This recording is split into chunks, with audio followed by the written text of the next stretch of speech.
for a reason. One of the reasons being that this particular approach to the Bible gets a little strong.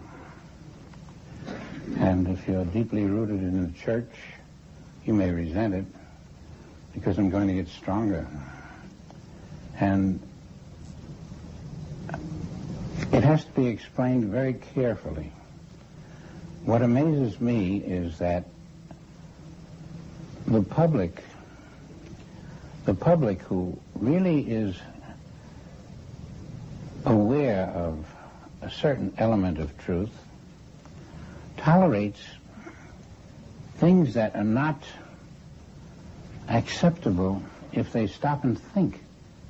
But they don't think, and these things that are not acceptable go right past them and are assimilated into everyday living.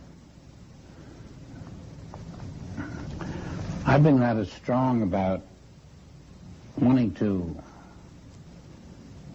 divest ourselves of certain obligations which we have inherited. I've been wanting to get rid of certain elements of the thought that follows when you read certain facts in the Bible that are facts, and people are used to thinking of it in a different way. So you're always going against the grain. But you know, the way I go against the grain makes me embarrassed because I don't do it strong enough. I feel that the Bible is so contrary to what everybody thinks about it that in order to do it well, you'd have to be a revolutionary. For instance, were you aware of the fact that everything that has been said by me in a milder way has been said stronger in the Bible? I mean everything.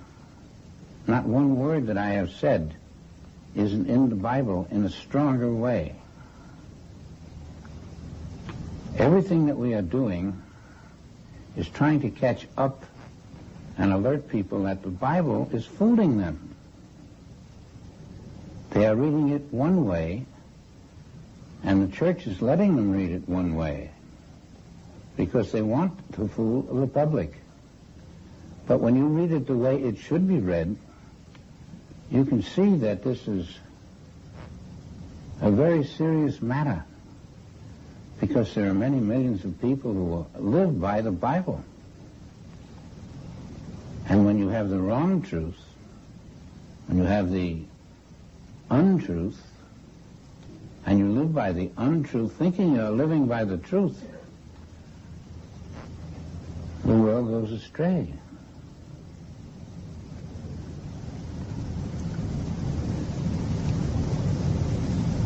I would like to read to you something in the Bible that may amaze you, because you've read it, and you haven't thought about it that way.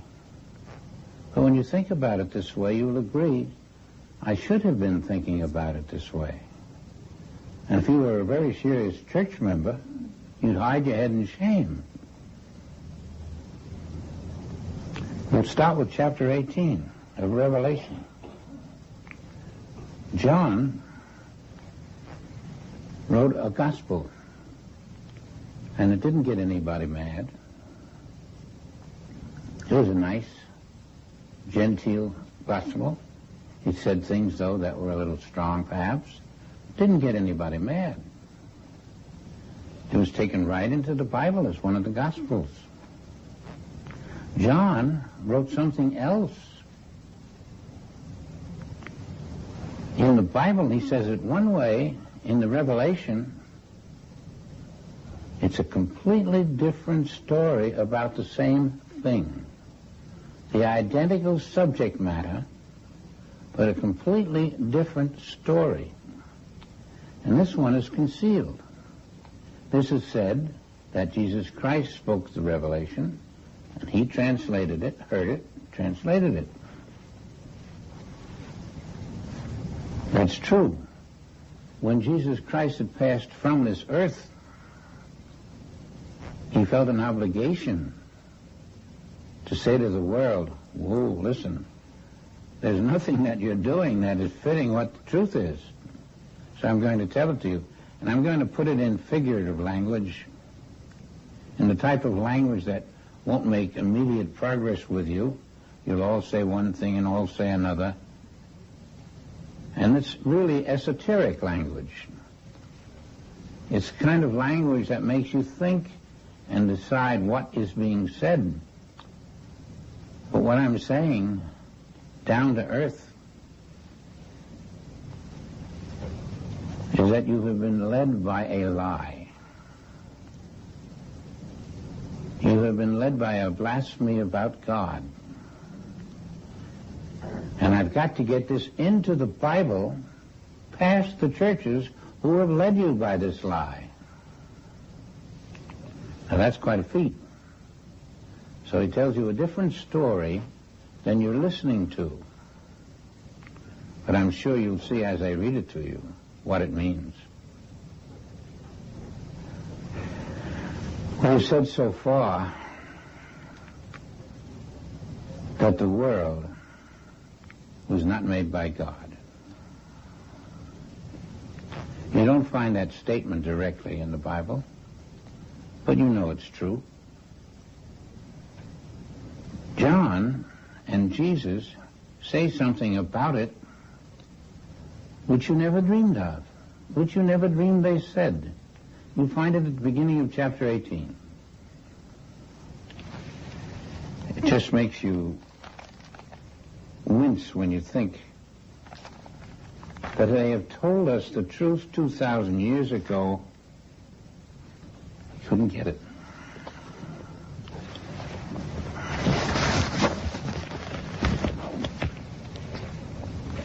This is chapter 18. It's called the Fall of Babylon. What is Babylon? What do you think Babylon is? This world. Babylon is this world. Why is it falling? He'll tell you. This was said 2,000 years ago, and we are saying it just now. Do you see how truth is delayed? And after these things, I saw another angel come down from heaven, having great power, and the earth was lightened with his glory. And he cried mightily with a strong voice, saying, Babylon, the great, is fallen. That's 2,000 years ahead of our realization that this world is not. You hear it one day in a classroom like this, there's no world out there. And here it is 2,000 years ago. 2,000 years ago. Why did you get it just now? Babylon has fallen. And we are finding that our Babylon, our world, is Babylon. And it's going to fall, just as it says here. Babylon the Great is fallen, has become the habitat of devils.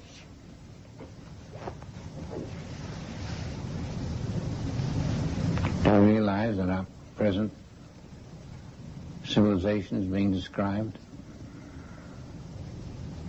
Babylon has become the habitat of devils. Of every unclean and hateful bird.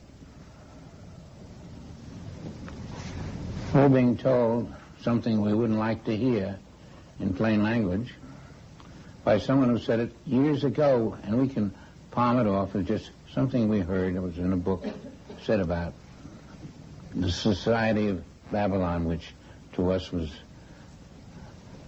a couple of thousand years ago. But this is written by Jesus, who is writing it as of the future. He's not writing about it there. He's writing about the world that is coming. And he sees the world that is coming with his inner vision. And he calls it Babylon.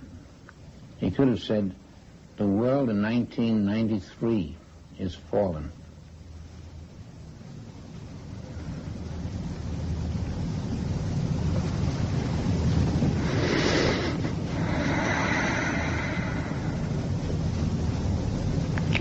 Become the habitation of devils and a very unclean and hateful bird. For all nations have drunk of the wrath of the wine of the wrath of her fornication, and the kings of the earth have committed fornication with her,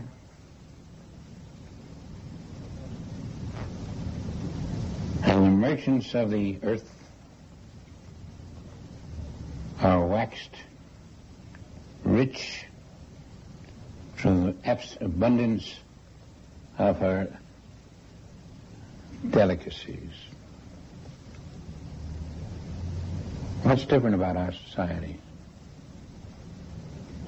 He's describing it as closely as he can. It's the society he sees. The society that this class has told you has to go. And when this class tells you that every mortal is on a time bomb, every mortal will disappear from the earth, he's telling you that here. But that's 2,000 years ago. About today. About every today. It was true 200 years ago. It will be true 2,200 years from now, until we make the change. Until we get out of this consciousness into spiritual consciousness.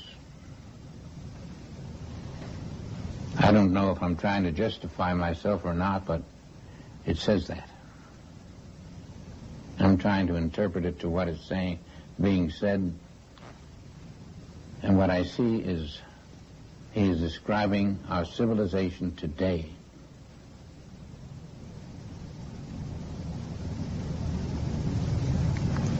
That's Jesus describing it. The Christ is telling you that we've got to get out of this civilization because it's uncivilized. I don't have any axe to grind about its goodness or badness. But we are discussing this as friends, and you must tell friends the truth. This civilization cannot last. We know it. Now, where will you be 200 years from now? It won't last. You cannot go beyond your lifetime. So everyone who's present today, 60 years, you're all somewhere else.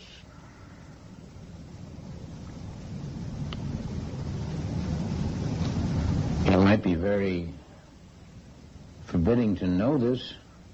It might be very elucidating to know this.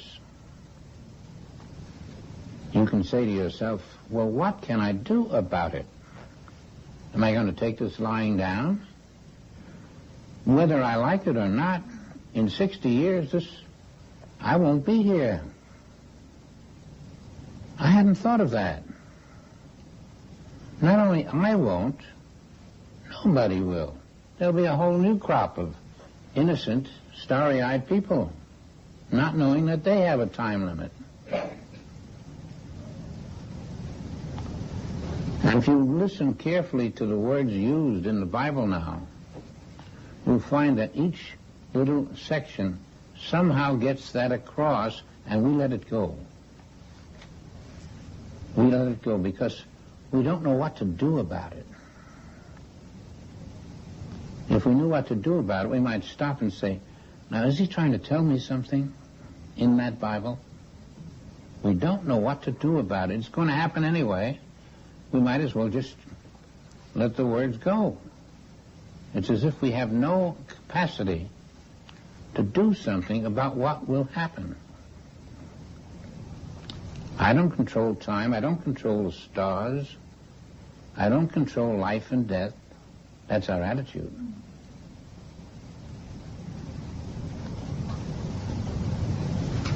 Now, why do we read this?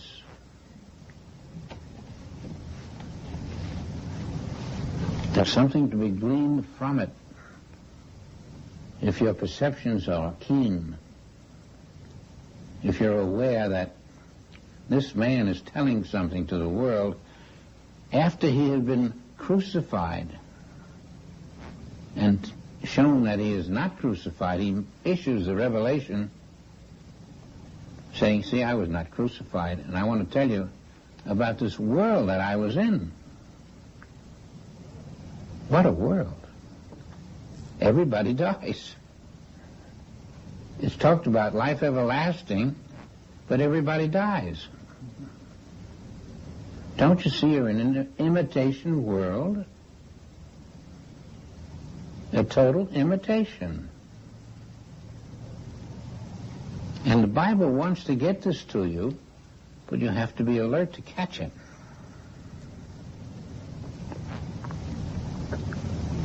Then you have something you can do about it. You develop your spiritual consciousness, which is life. You get out of the material consciousness, which is death.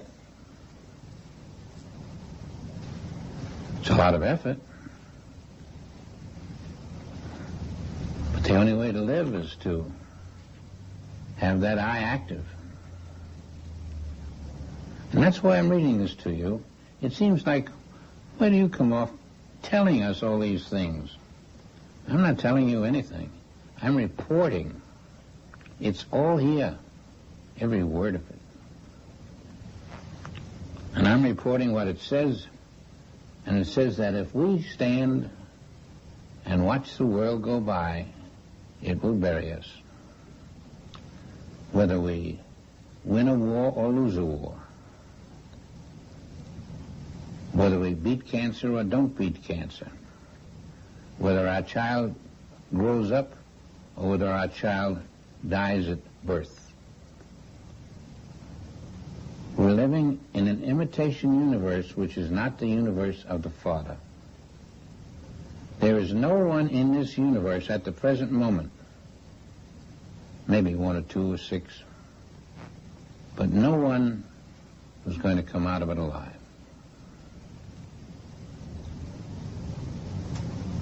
And very shortly, within 80 or 90 years. Don't you see that it is an imitation and we're to know it? And Spirit wants us to know it.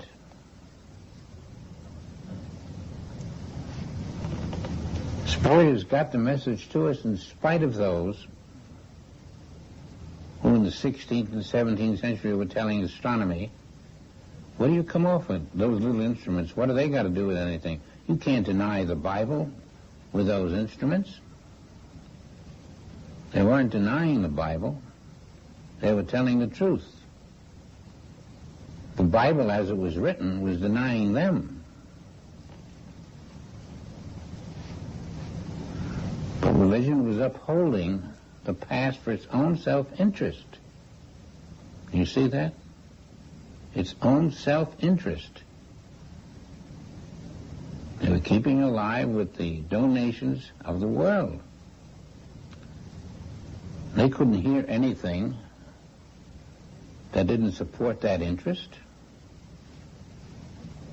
So if you were strong enough to get up a message that people would listen to, which wasn't what the church message was, you were taking your life in your hands. Off you go. We can't have that. And we got enough people here to guarantee we can't have that. And as a result, all these beautiful words were buried for years. Now this point is very important. John wrote the book of revelation in conjunction with Jesus. He also wrote the Gospel. And if you examine them, they're two different books completely.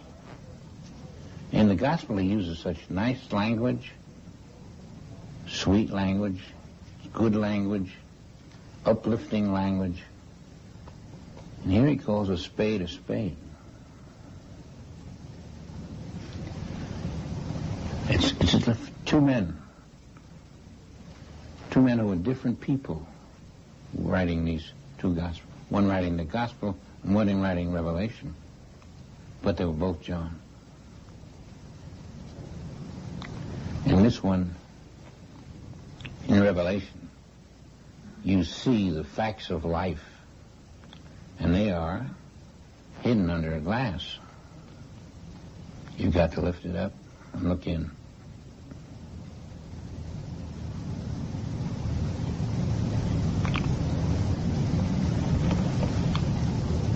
And Jesus, of course, in his life, anticipating just what did happen,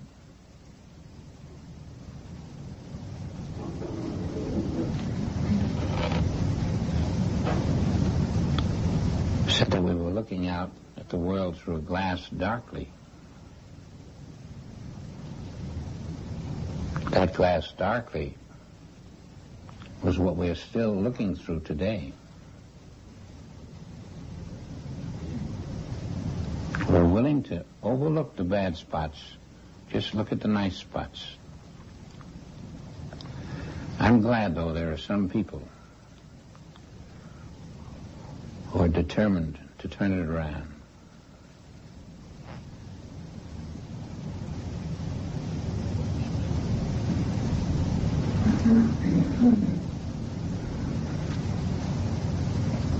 A man asked me the other day what the cosmic mind was.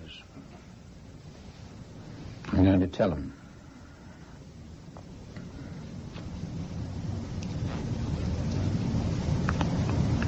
The cosmic mind isn't divine. Divine mind is not meant by the cosmic mind.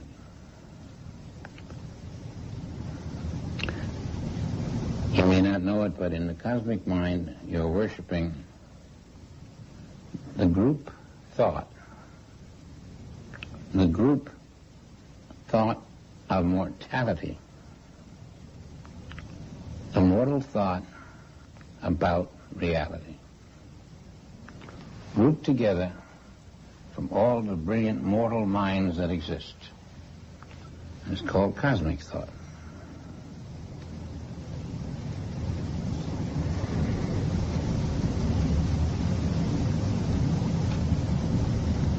You might call cosmic thought the world or universal mind.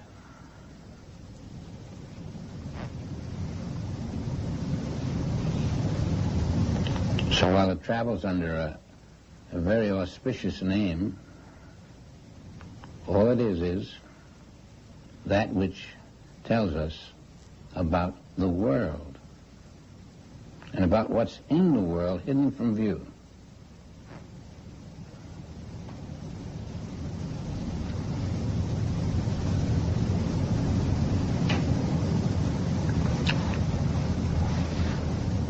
We cannot let ourselves be hypnotized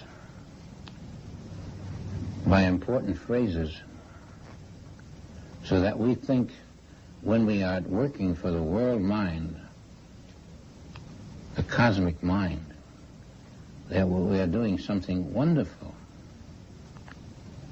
We're being trapped. The cosmic mind is the voice of that which is not God.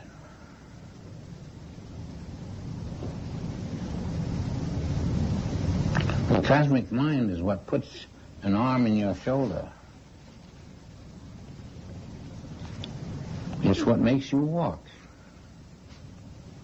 It's what blows the east wind and the west wind. It does these vast projects.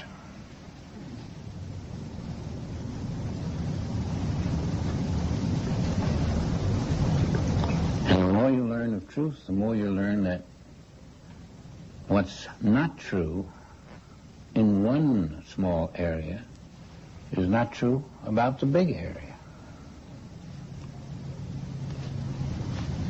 You're worshiping something that is not godly.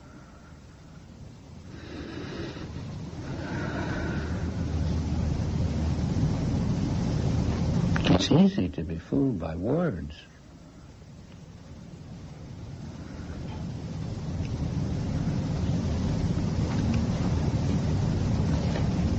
I want to finish reading this in Revelation chapter 18, talking about for all the nations have drunk of the wine of the wrath of her fornication.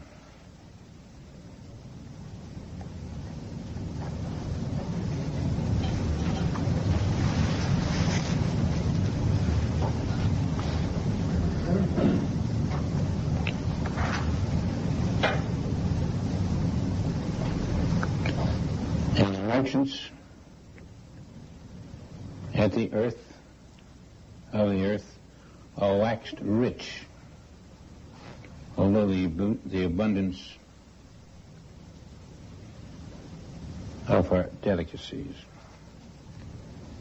And I heard a round voice from heaven saying, "Come out of her, come out of her." That's the world we live in. Come out of her. This is the Christ voice.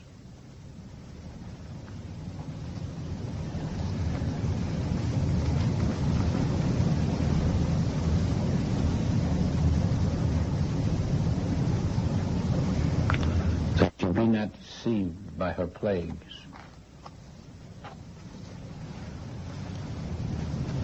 All of the warnings are here, but we don't recognize it and bring it up to where we are. That's about another day to most people. Christ doesn't speak about another day. Christ is speaking, and Christ speaks what he wants at the time it's spoken. Christ is alive. Every word Christ spoke is still true, just as it was when he spoke it.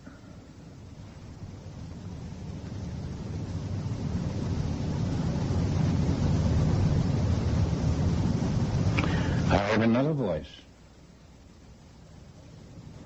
from heaven saying, "Come out of her, my people.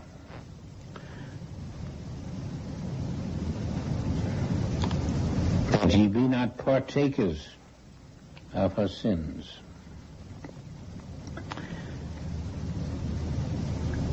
and that ye receive not of her plagues. For her sins have reached unto heaven, and God hath remembered her iniquities." It's rather vague talk to tell you that there's something wrong on the earth. And what's wrong on the earth is all these things that is an imitation of God's creation.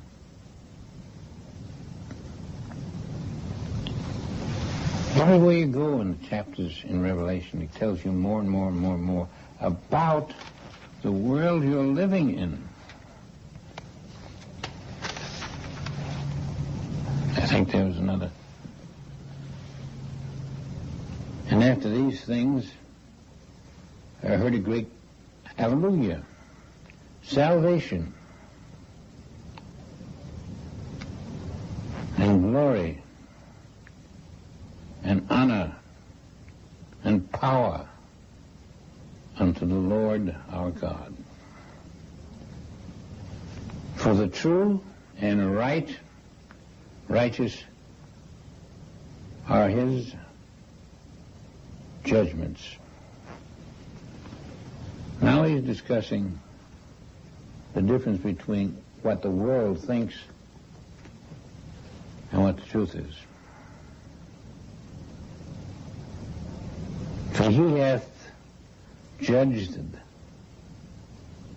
the great whore, which did corrupt the earth. And when was that corruption? When was that corruption? If there's not a mortal alive, if there's not a mortal thought that's true, when was the great corruption?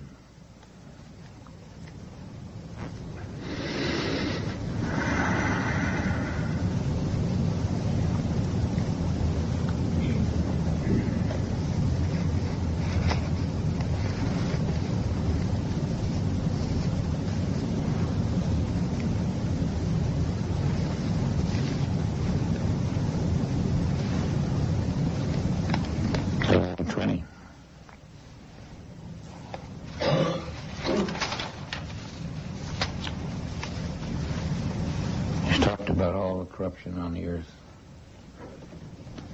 Now he's saying something else. And I saw an angel come down from heaven, having the key of the bottomless pit.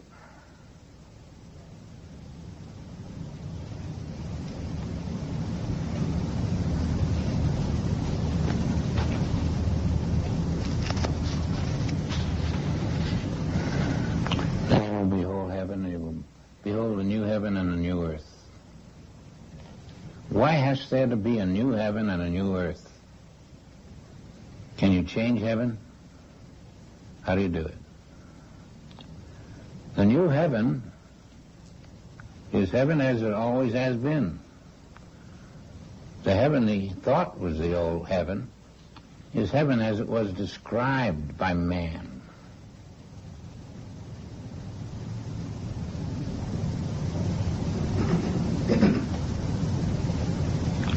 In other words, when we go through this revelation with a fine comb and rout out the negatives, the untruths, we have a couple of chapters only. There's nothing here but what's wrong. Open your eyes. He's saying that the world is blind. And we are catching up to what he was saying. The world is blind.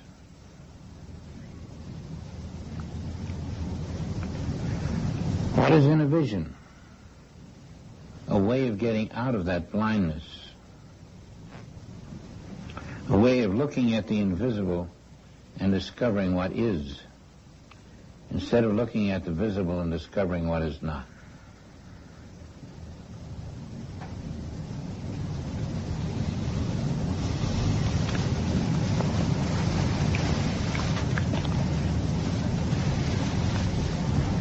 I want to look at the world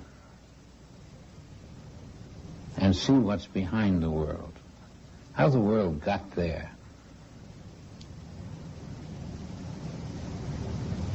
What can the world offer in the way of truth?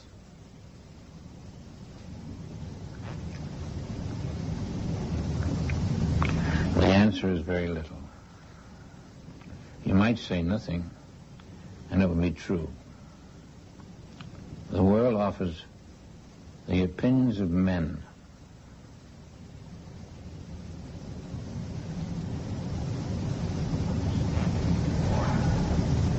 When you look at the world,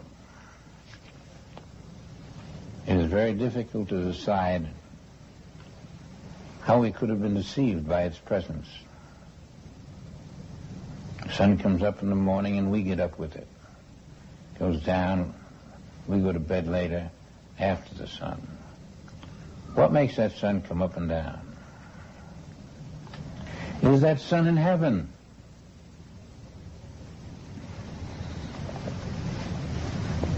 It's not even there. What makes the wind blow? What makes the ocean turbulent?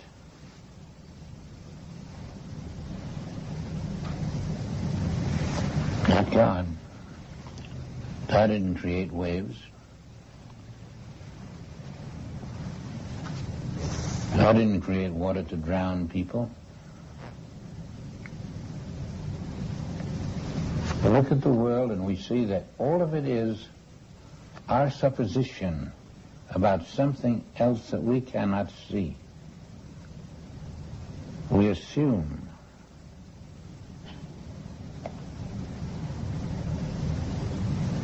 With our 2020 vision, we assume all that we think we know.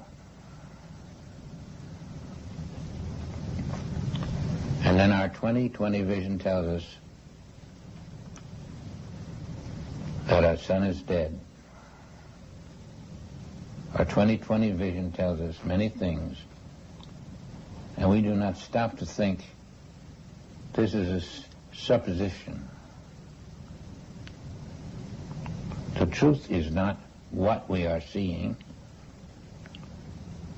No one has ever seen, not one person alive has ever seen heaven. And everybody thinks they're going there. I don't know what it looks like.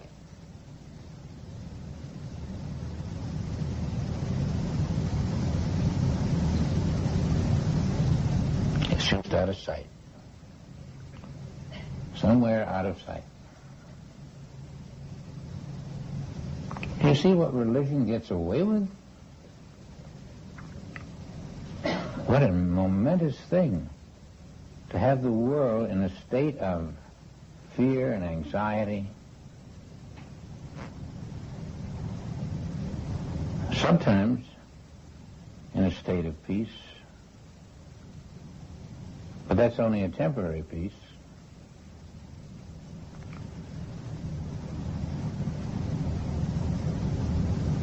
Can you believe that this is intentional? That this is something that religion itself turns away from, and as if I'm not part of that, but I am part of it. I want you to come and be a member of our congregation. And then why? Can you tell me the truth? What do you mean? What's the truth? Well, Jesus is telling me the truth. John is telling me the truth. And it's not the same thing that I hear. I hear a version of the truth.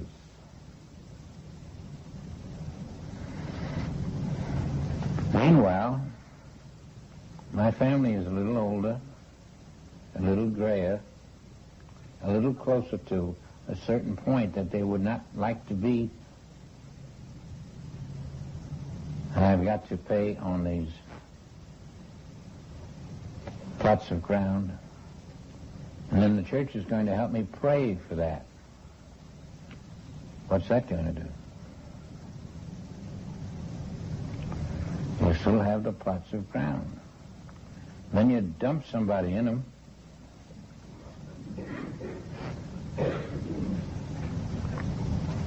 It's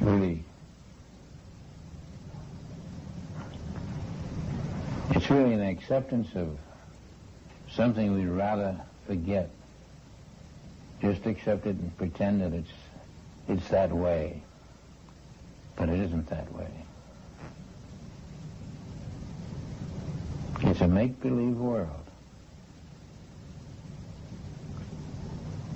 The glory and the wonder, the magnificence and the eternality are all completely passed over with excuses, suppositions, pretense.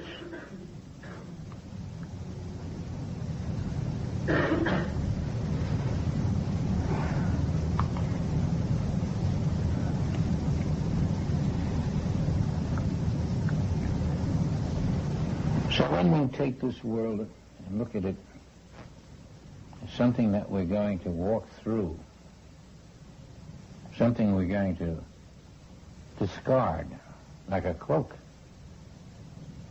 that we may live in the reality of the universe created by God, that we may become eligible to live in our kingdom. It's an entirely different story than people are living daily. Now, you may be an infinite way student and close to the truth, but it would help if the whole world were turned into an awareness of the truth, because you would not have to walk as an outsider. You would not have to be so still. You would not have to fear what isn't there.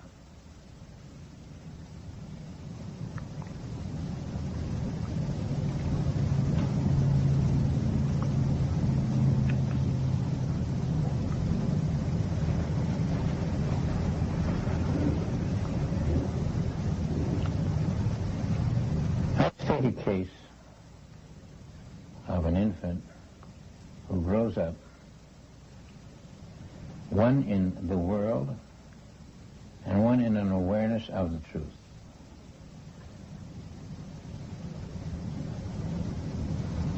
What happens at age 15? The one who is living on what dreams are made of is happy, contented, going well. The other is learning something that is not known to his fellow man. And later on in life, at the age of 30, the dreamer, still dreaming, the man of 30 now, has found something that is tangible for him. He's found the whole law that one man lives by doesn't work for him. He's found that the law is divine. He's found that everything he wants to do is dictated by an inner power. And when he follows it, it may not be known to others, but he's living on a different path. He's called what he calls a truth student. But he's not living on the truth as it stands, but on the spirit of it. Now, let's say that he's more in the flow of God than the one who's living on the letter of the law.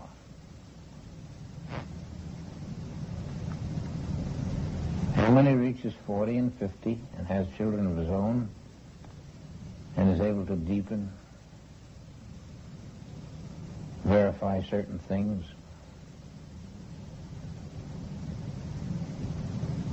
he doesn't find that life has become shorter than it was. He's only got 20 or 30 years to go.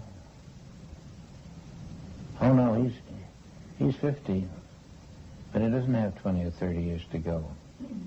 He's beginning to see the eternal nature of the truth that he's studying.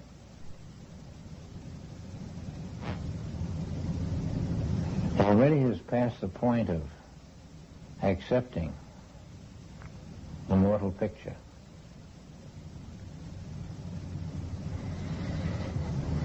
He is not under the spell of the mortal mind. He is not under the spell of things which are considered absolute, positive.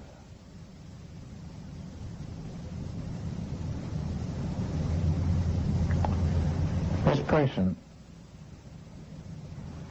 is living in the mind of God, and that mind is in himself.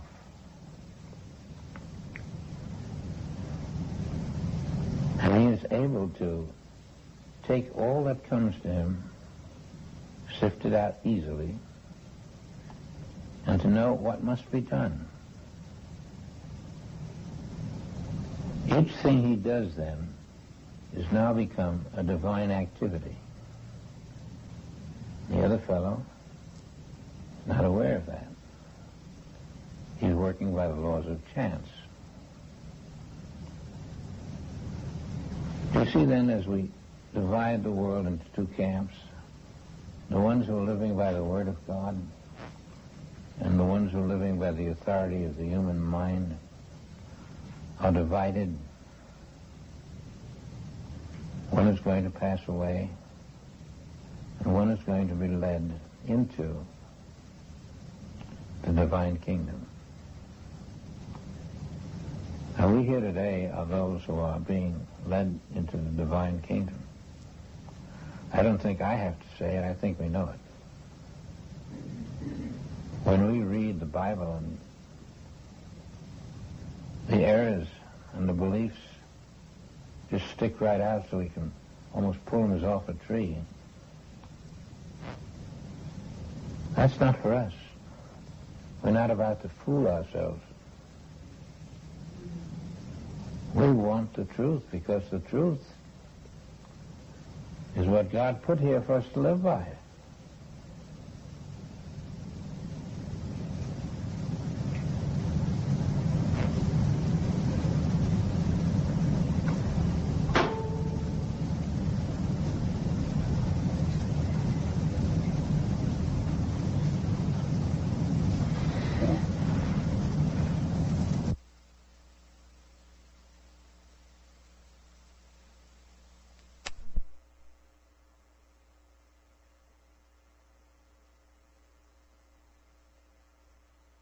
Are after the flesh. They that are after the flesh.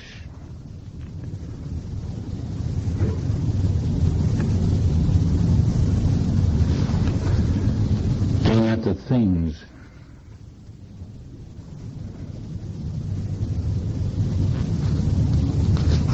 of the flesh. They mind not the things of the flesh.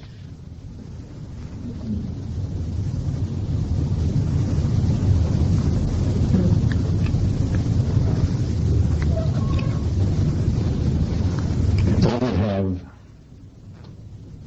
after the Spirit, that are after the Spirit, mind the things that are of the Spirit. Of course, we say, well, that's one thing, the flesh, and that's one thing, the Spirit. You just mix a little two together and, it makes it more interesting. I don't think that one can work that way in the Spirit, in the kingdom, in the truth. Things that are of the flesh are of the flesh. Things that are of the Spirit are the Spirit. And when you try to combine them, you might as well go all the way and stay in the flesh, because you're not getting anywhere.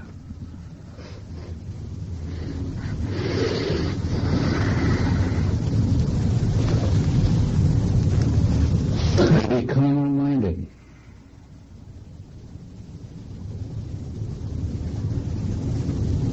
Is death. Now, I don't like to hear that. To be carnal-minded is death. Many good friends of ours may be carnal-minded. We don't know what to do. If it says that it's a death, what are we going to do about it? Maybe they mean death 20, 30 years from now, 40 years from now.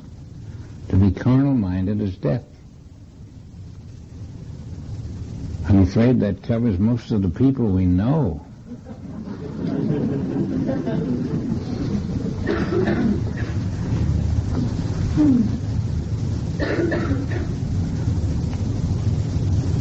And it covers a good deal of ourselves, too.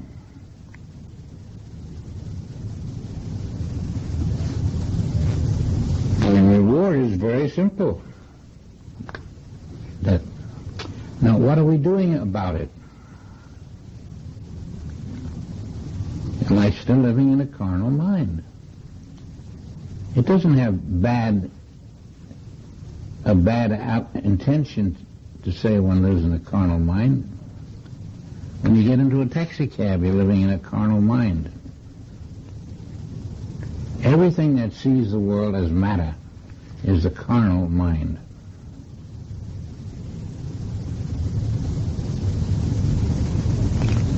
It's so clear, though, that it's death.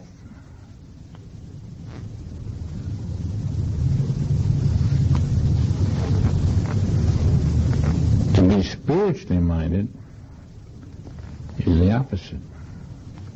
Spiritually minded is life and peace. And you can't be carnal minded on Tuesday and spiritually minded on Wednesday. And if you try it, you find out it doesn't work.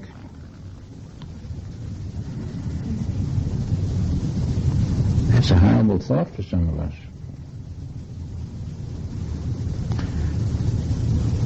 There was a time when maybe we were all carnally minded. And maybe we've reformed to some degree and we have a few loose spots. But there's no loose spots in the spirit. You're all spirit, pure spirit, all carnally minded. To be carnally minded is death. That's not telling you you're going to be punished a little bit.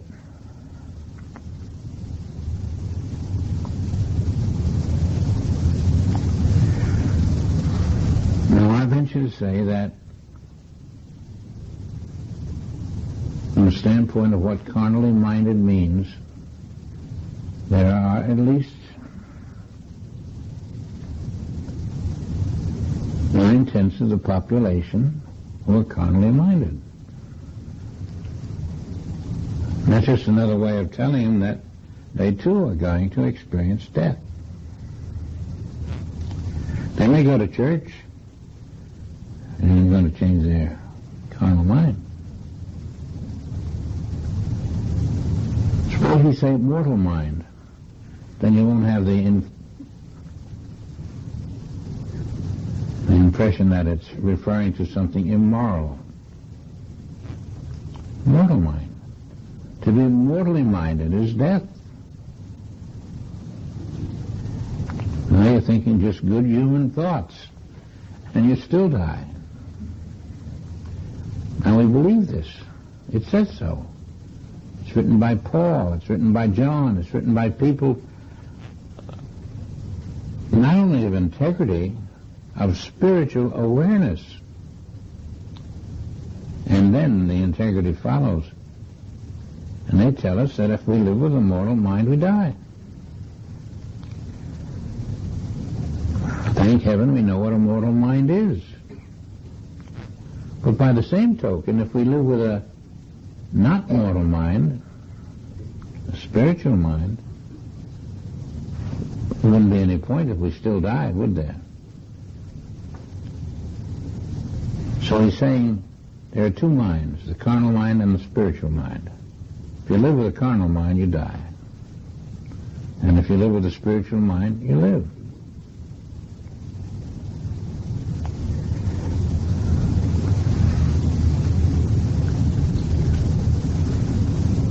So how do we prevent ourselves from lapsing into that carnal mind?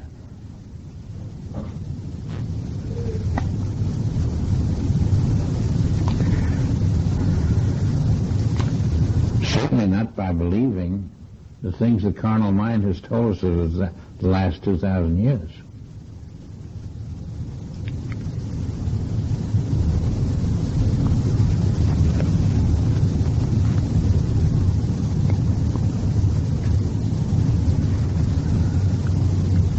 Unlike an individual, that doesn't mean I have to accept his carnal mind.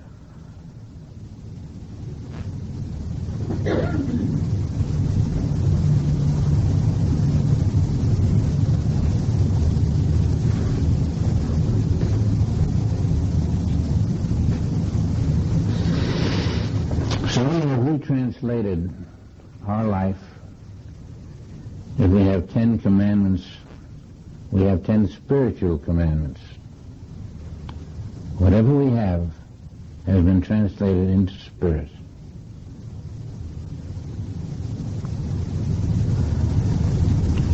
And if possible, there are no exceptions.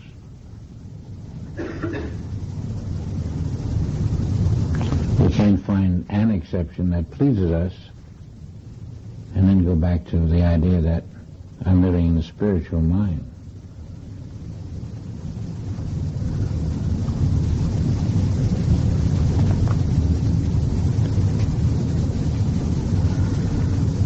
There's more.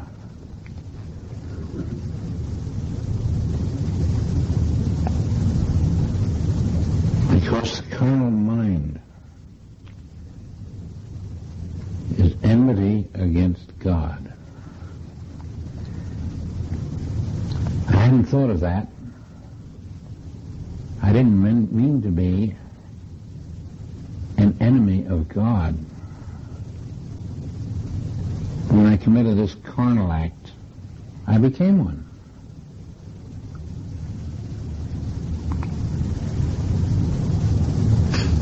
And if I stay in that carnal mind, I stay as an enemy of God.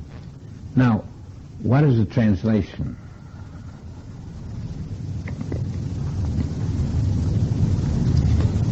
What is an enemy of God? I certainly don't want to be one. But if I don't know I've got a carnal mind, I'm one anyway.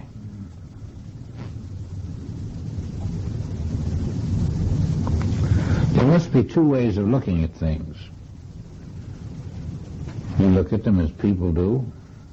That's a newspaper. That's something else. That's a physical this, that's a physical that. These are all physical things. And that's the carnal mind.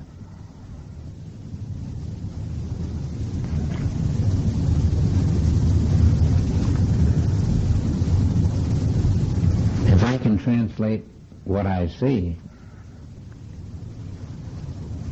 I won't be looking at the visible world, will I? Because it's all carnal mind.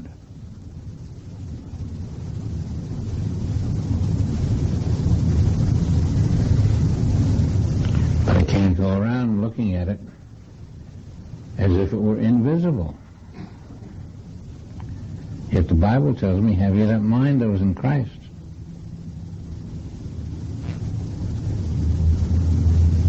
How can I figure this out to avoid the carnal mind?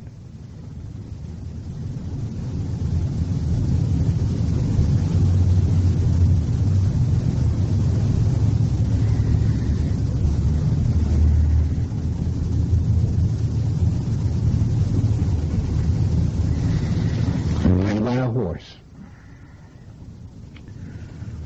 The horse is flesh. I'm going to pay so much money for the horse. Money. The horse. The physical world is still predominant. That's the carnal mind. I haven't even done anything wrong that I know of, but I'm in the carnal mind. That's quite a task then. A person can't spend all day, can he? How are you going to come out of the carnal mind?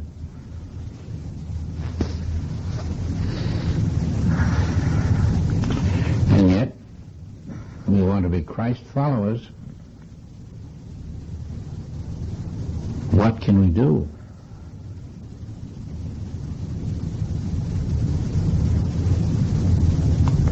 We've got to develop a spiritual consciousness. And everything we look at, we transform in our consciousness to its spiritual constituents.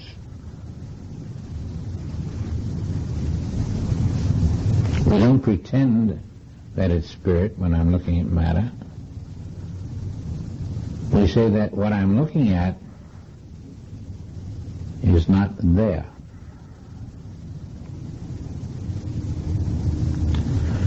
I can't be carnal-minded about what is not there.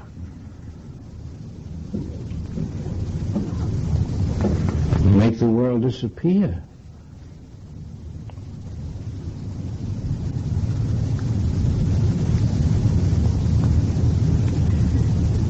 But you begin to see a new kind of world.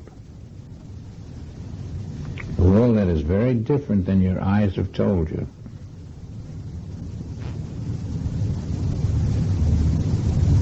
This individual before me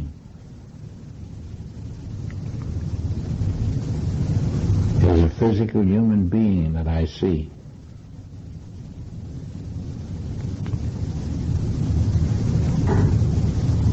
But suppose his name now is John or Jesus Christ. Can I accept the fact that I'm not looking at a person, that only the Spirit of the Lord is there? Can I accept the fact that I'm not a physical person looking at him,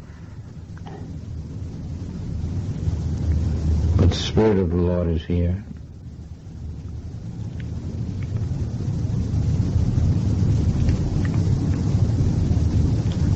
You've got to become aware of the spiritual nature of every person you see.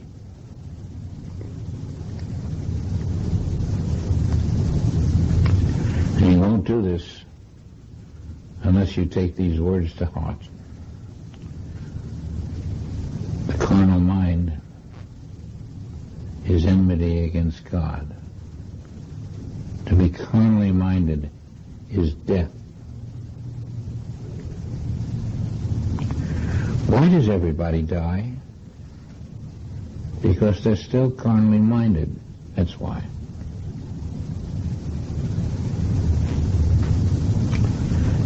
See one who has risen above the carnal mind in some manner to see the spiritual reality that underlies all flesh.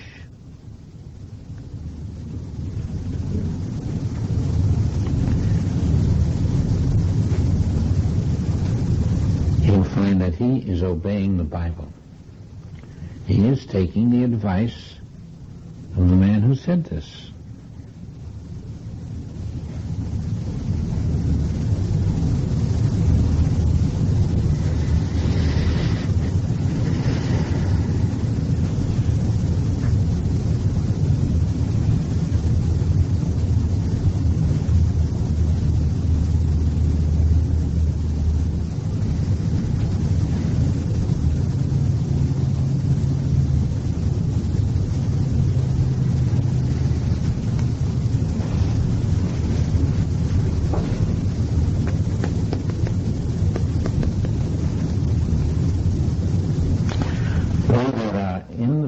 Do not please God.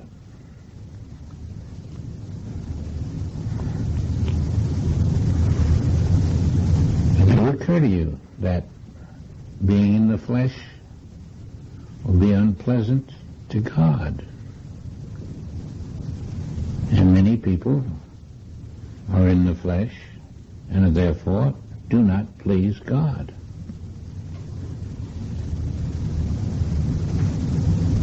It almost makes you analyze yourself. Have you been caught in the flesh? Do you think that you are in the flesh? You're not pleasing God.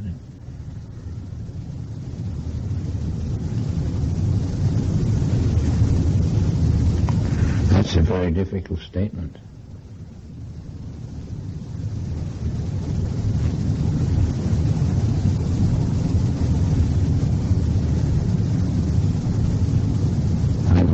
Get out of the concept of flesh. I look the same. I must accept myself as an invisible being. I look the same, but you see flesh. You do not see the invisible self. And this is driving me to the invisible. It's driving you to the invisible if I accept the truth of it. It's driving you to that which you are.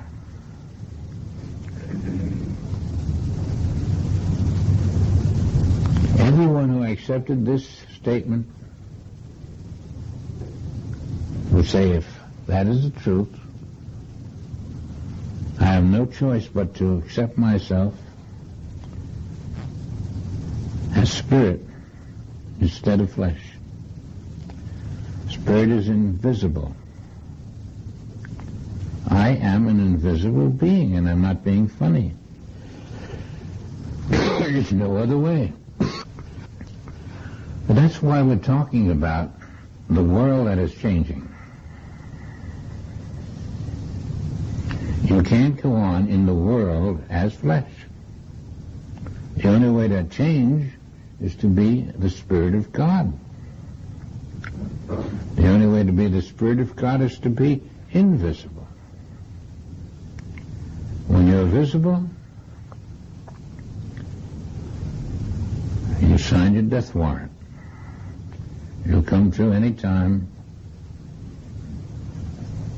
You can't stop it.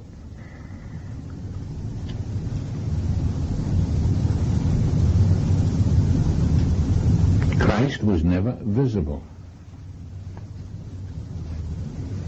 You can't attain Christhood as a visible human being.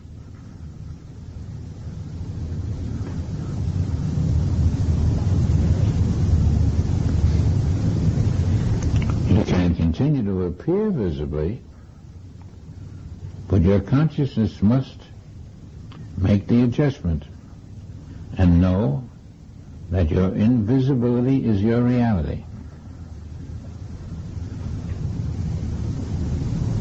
You've never been faced with this, have you? You've got to be.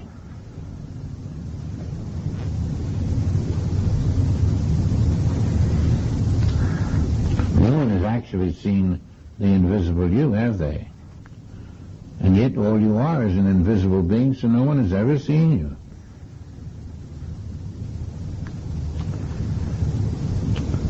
It might be a depressing thought to think, for 50-odd years or so, I've walked this earth. Nobody has seen me. They don't know who I am. They think I'm this visible fellow. And the Bible tells me visibility is the sure way to death. Enmity against God. I've got to make adjustments whether I like it or not.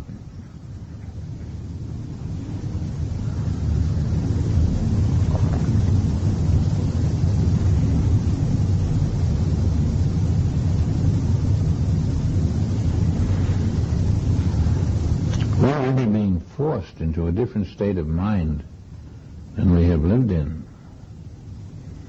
And maybe it's about time, of course, because this Bible's been around a long time and won't go much further.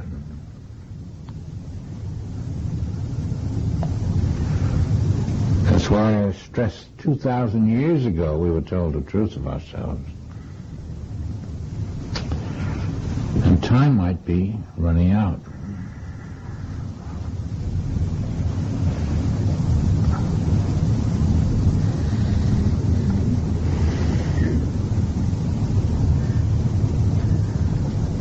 Let's see what it feels like to be an invisible self.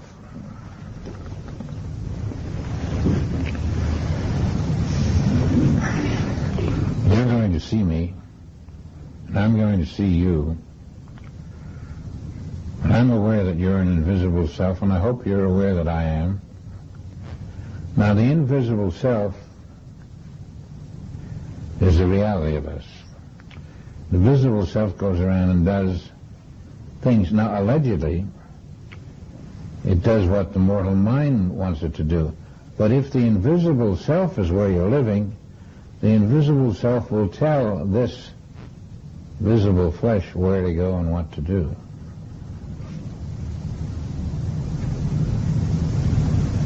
Therefore, you invisibly dictate where the visible flesh goes.